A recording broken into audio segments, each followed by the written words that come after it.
walls will creak. Your outcome's looking pretty bleak. Thunder booms and lightning crashes, leaving boots filled with ashes. As we lay you down to rest, we read the pages of the Dead Man's Digest.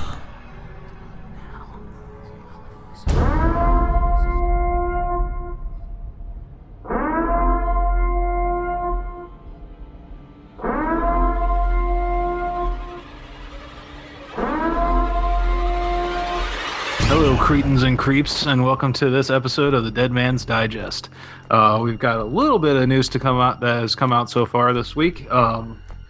First of all, Halloween, the worst kept secret in Halloween Horror Nights history. I'm pretty sure. Even Mike Aiello got into this a little bit, the head of Universal. Really? I don't know if you saw his tweetly. I did not. No, he went to the Publix and took a picture with the standee that gave away Halloween a little early.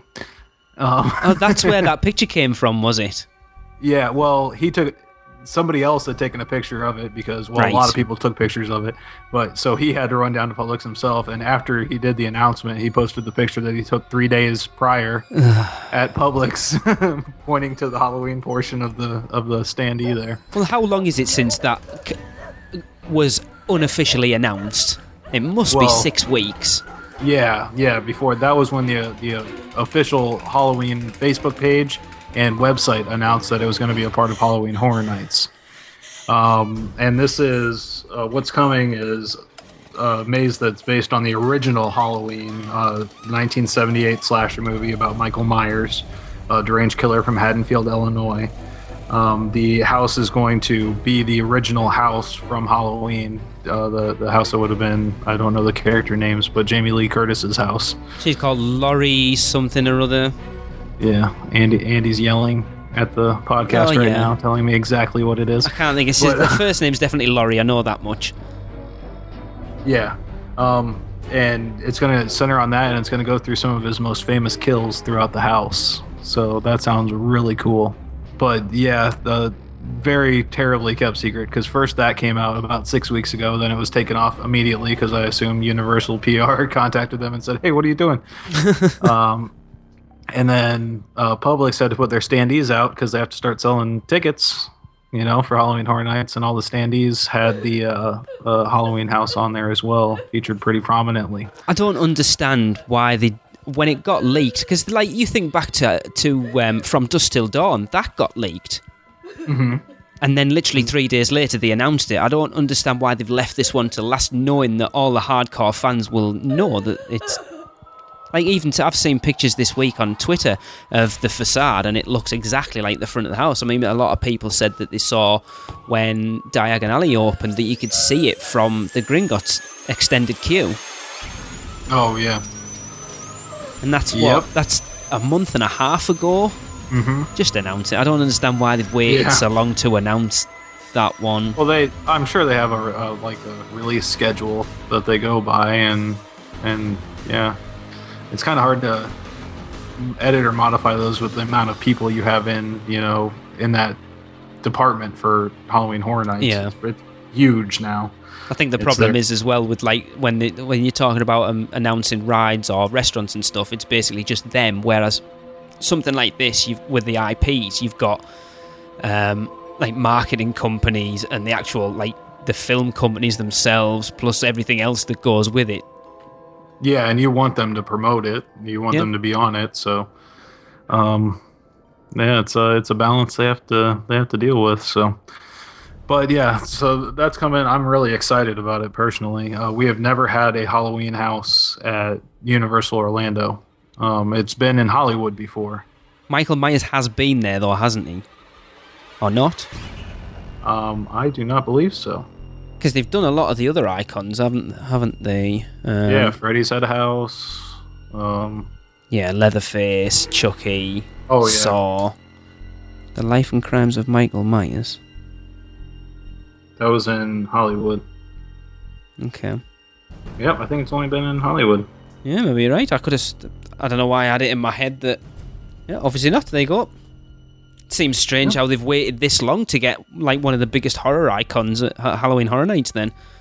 Yeah, and that's why Mike Aiello was so excited about it, because this is one of his favorite franchises, and he's finally getting a chance to work on it, at home. So expect big things from this, because Mike is a huge Halloween nut. So he's going to make sure everything goes through very well on this one.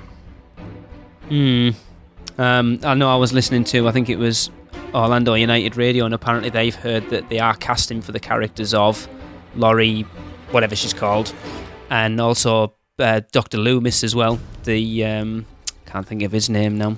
Donald Pleasant's character. So you will see those characters in the house. Very cool. So that's that.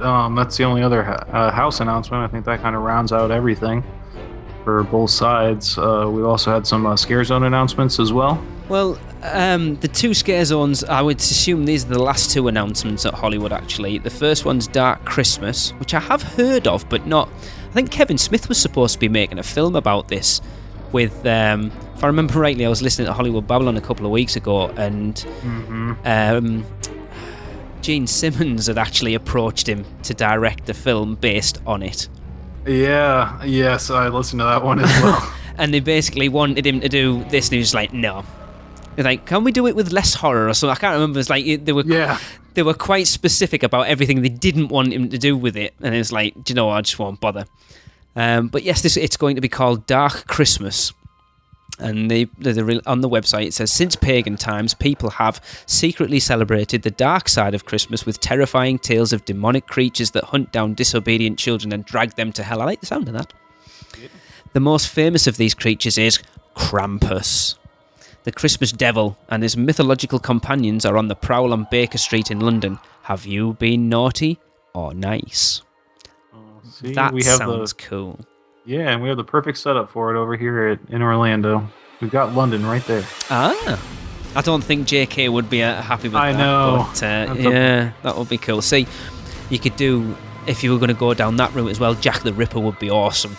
Oh, yeah, that would be incredible. I'm surprised they haven't gone down that route more. Yeah, definitely. And the second Scare Zone is called Skulls with a Z. Or a Z if you're American. Skulls. Lurking in Studio Central are the Skulls, giant wraith-like creatures with animal skulls for heads. According to Native American legend, the Wendigo, this is what was supposed to be, I'd heard rumoured that was supposed to be coming to Orlando.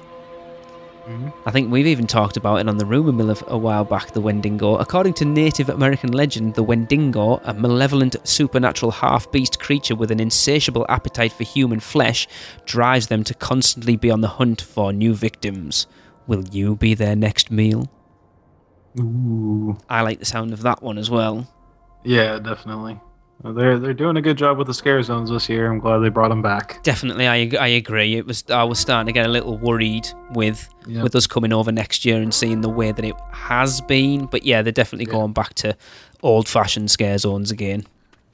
Yep, and my girlfriend Nina was actually in the parks yesterday when we were recording, and they've already got the Purge, some of the Purge set up, and it looks awesome. Looks like. Yeah, they've got some Purge signs. They got a busted up Volkswagen Beetle out there, a big truck, and hopefully more to come for that. See, how creepy is that going to be as you walk in and that siren goes off? Yeah. Oh, that's going to be great. I'm disappointed I'm not going to get to see that one. That would be cool. Yeah, I think that this is the best Scare Zone concept that there's been in years. I think it's one of the prime ones that has a chance to actually freak me out. Yeah, it's perfect for it. Really is. Yep, definitely. Cool. So that's it on the Universal side.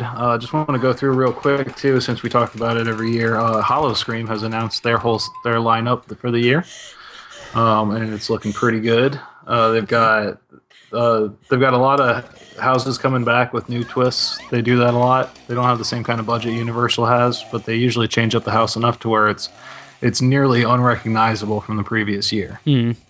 So even the houses that repeat, they do a good job of keeping that going. First one here, Deadfall. And that's the ghosts of long-lost memories reach into the present and will not be forgotten. These spirits from the past lurk in the shadows of a Victorian garden and greenhouse, longing to drag unsuspecting guests into their world. Can you escape before becoming a permanent resident of Deadfall? Ooh. So that's one of the new houses this year. I believe it sounds kind of similar to the Zombie Mortuary, but they're having that again this year too. So, Right. So yeah, more ghost-based, getting out of the zombie thing. Now another new one they have this year is Zombie Containment Unit 15. Okay. It's up to you to hold off an undead mob in this interactive zombie hunting experience.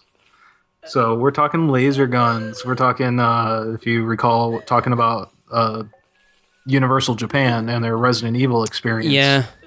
I'm expecting something a lot from very familiar with that. They've got the picture is depicting like a laser gun shooting a zombie, so I think that's giving you your idea of how that's going to work.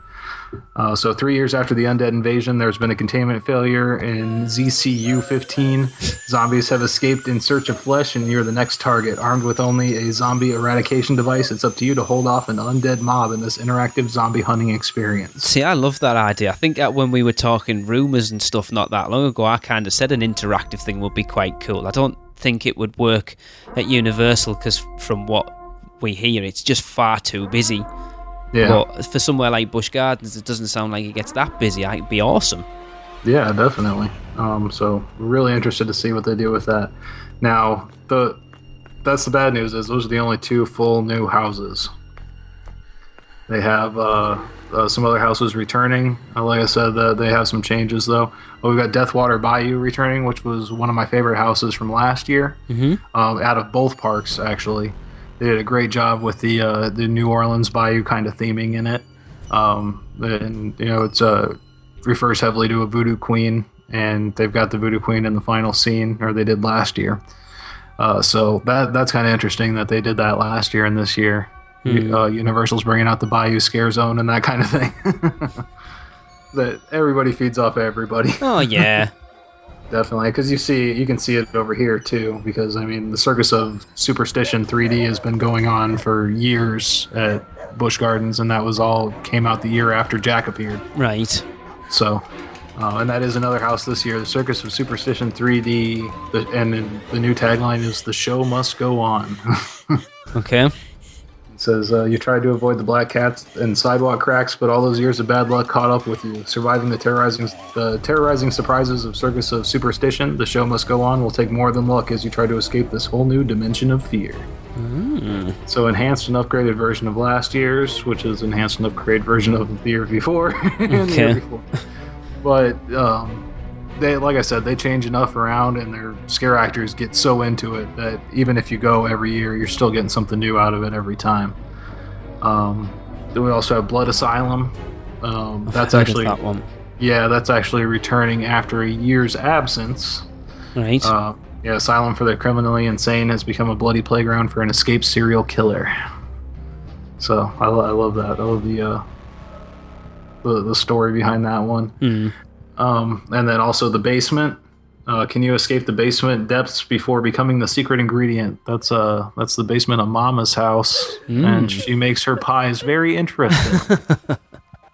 Yes, with some interesting ingredients that could involve you. And Zombie Mortuary, of course, is returning again. It's been their flagship house for the past few years, and they do a great job with it.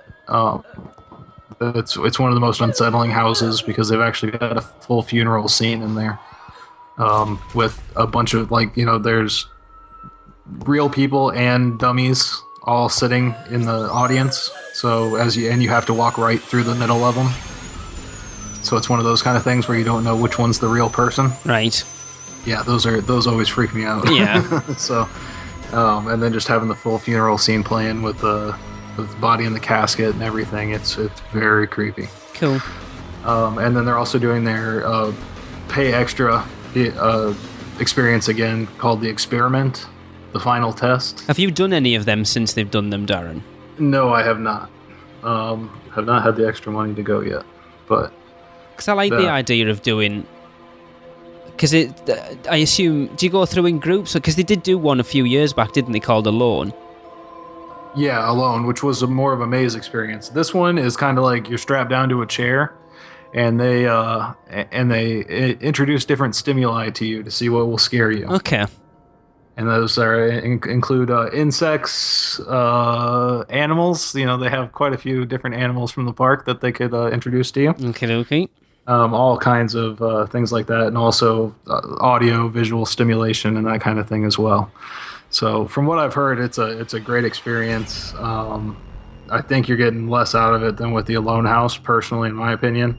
Because you're stuck there, and everything is being done to you, as opposed to you actually exploring the location. Yeah. But it still sounds like it'd be pretty cool. Definitely, I like the idea of an upcharge house. I'm just waiting for the time when our Universal do it. I don't know how it would work though, because you would have to limit it down to a certain amount of people going through at a time, which means a lot of people wouldn't be able to do it. Yeah, and no set scare zones this year. They are doing their roaming hordes and just having people hidden in various locations, but. Busch Gardens traditionally has done a better job with that than Universal in their attempt to do that. So I expect it to still be really good. They've got their set scares, like they've got a still guy that blends in with the trees perfectly, and you've got so much foliage there that there's a lot of hiding spots. And they also, if you know from a couple of years ago, my review, they will actually have people dressed up like normal park goers. With scares like the zombie baby in the baby carriage. Okay. So she'd like walk right up, bump into you with the baby carriage, and then pop a button that would launch the zombie baby that up is out. Cool. Yeah, that kind of thing. And then like a park employee that's just carrying a garbage can around that's actually got a zombie in it as well. Cool. Yeah, stuff like that. So they'll get you off guard. And then their whole overall theme is cursed, which is when you go to the front gates, you'll hear a song playing, and when you hear that song playing, you are cursed. So everybody then. Yep. So as soon as you get in, you're cursed, and your goal for the night is to break the curse before you leave. Okay. So they got a little overarching story going on there, and then all their original houses. I think it looks like another great year for them as well. Yeah, definitely.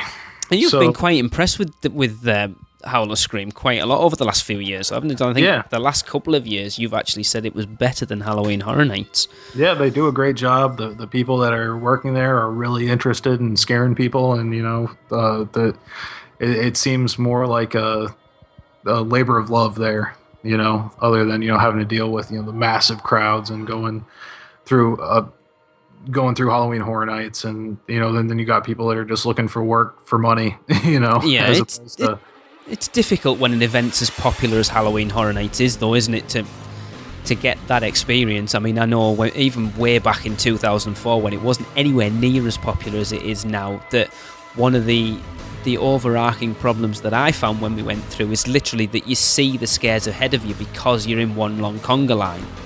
Yeah. And the minute I tried to stop just to let even a smallest bit of space between me and the people in front, you've got team members barking at you to keep moving. Yep. It's funny, we were watching the walkthrough videos of last year's event to get Jade a bit more used to it, and I think it was the Resident Evil house. I thought they had a guy, no, was it? Or it might have been The Walking Dead. One of the two. They had a guy up on the top of a van in the middle of it, like telling everyone, move along, come on, keep moving. And it was part of the maze, but obviously still telling. So I thought that was a better way of doing it, that they kind of themed it to the maze, but it was still somebody there barking orders. But it wasn't just like a random team member basically kicking your ass to keep moving. Yeah, that was the Resident Evil house that you're thinking of there. And it's unfortunate, but there's so many people that want to go. I mean, they got to get everybody through, and the lines are already crazy to begin with. Do they have a cap for it, Darren? Is there a specific number of tickets, or do they just sell as many as they can every night? I mean, I know it sells out, but yeah, they've got to have a capacity limit. They don't announce that, and they don't want to. They hardly ever say how much they actually sold for the evening either. You can tell how good it did on previous years by looking at this year's calendar and seeing how much the express passes are for that night. that's when you know the higher the price for the express pass, the more crowded it was that evening last year. Well, I think back to the year we went, and it was spread over 2 parks, and I know looking back on the website when we came home that opening night that we went was sold out, yet it never felt particularly busy. And you would think that capacity would be raised even more with it being over 2 parks. But I think the longest we queued for a house was an hour maybe. Mm-hmm. And we didn't have express pass, and we got in everything. Well, there you go. That was also, 10 years ago right now? Yeah. 10 years ago. So but the crowds were way lower 10 years ago than they are now. But was that cap of what they say was sold out lower? Have they raised that now, or do you know what I mean? You're saying each night sells out now. That year was that year was different than any other year. I mean, that having it across the 2 parks and everything like that, you're going to run into situations that were a lot different. And opening night used to be a slower night. But more and more as it's going on, it gets busier and busier opening night, and now opening night's a madhouse. Which seems to be a bad night to go, because I think the last few times you've been, it's rained quite heavily on opening night. Yeah. Yeah, and now pretty much any night is a bad night to go. You got to have your express pass to go. It's crazy. It's packed. Everybody wants to get in there. They've extended the dates. And are there any nights that generally are slower nights, Darren? Yeah, the off-peak nights. Which is Sundays, Thursdays. Okay. Yeah, so Fridays and Saturdays are the day to avoid? Yeah. That's handy to know. Well, yeah, but then you never know, because a bunch of people could say that and then go on Sunday. Yeah. Crowds are a weird thing, so. I think what you find is a lot of people, like Sunday, it's the same as the parks seem to be quite, generally one of the rules of thumb is that the parks are quieter on a Sunday, because it's people are flying home on a Saturday or flying in on a Sunday, so and then the same thing, so you won't go first night. It's interesting because I'm going to be picking your brains quite a bit for when we come over next year, even though the nights we can do will probably be dictated by, it'll be we can do it when we can do it, rather than being able to pick and choose. It'll be like, right, we're there from Saturday to Saturday, well, we're not going to do it Friday night because we're flying home the next day, so it's going to be right Sunday or Thursday or whatever. Yeah, and any night, as long as you got your express pass and you keep moving, yeah, you don't get too drunk, start stumbling around, you'll be all set. That's I'm hoping that we can do 2 nights, which will take the pressure off a little bit. Yeah, because I know we only did 1 night last time, and now I look back on it, I wish we'd done 2. Because to be honest, I barely remember any of it. You need that first night to go in and sort of do it, and then the second night to go in and take everything in. Agreed. Cool. Yeah, definitely. So that will do it for this Dead Man's Digest. The next time you hear from us, Halloween Horror Nights will have already begun. Woo! So don't forget to go back and listen to episode 107 if you haven't already. But for Lee, I'm Darren, and this has been the Dead Man's Digest.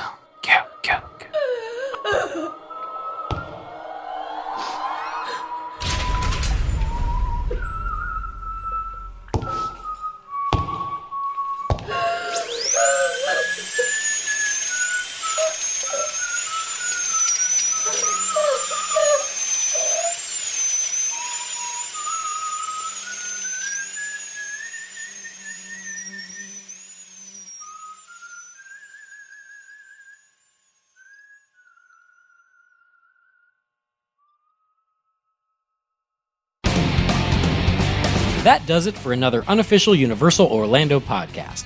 Between shows, we'd love for you to get in touch. So email us with your spews, funny schmitz, comments, questions, and news to podcast@uuopodcast.com. Keep up with what's going on every day by following us on Twitter @UUOPodcast, like our Facebook page at facebook.com/UUOPodcast, follow us on Instagram and Pinterest @UUOPodcast, subscribe to our YouTube channel at youtube.com/UUOPodcast, and don't miss a show by subscribing to us on iTunes, and please leave us a review. Not an Apple user? Then head over to uuopodcast.libsyn.com and subscribe to the feed while you're there. You can also find us on Stitcher Radio and at micepod.com. Come find us on our partner site, micechat.com, join the forums, and say hello. So thanks for listening, and remember, be adventurous. This has been a micepod.com presentation. MiceChat.com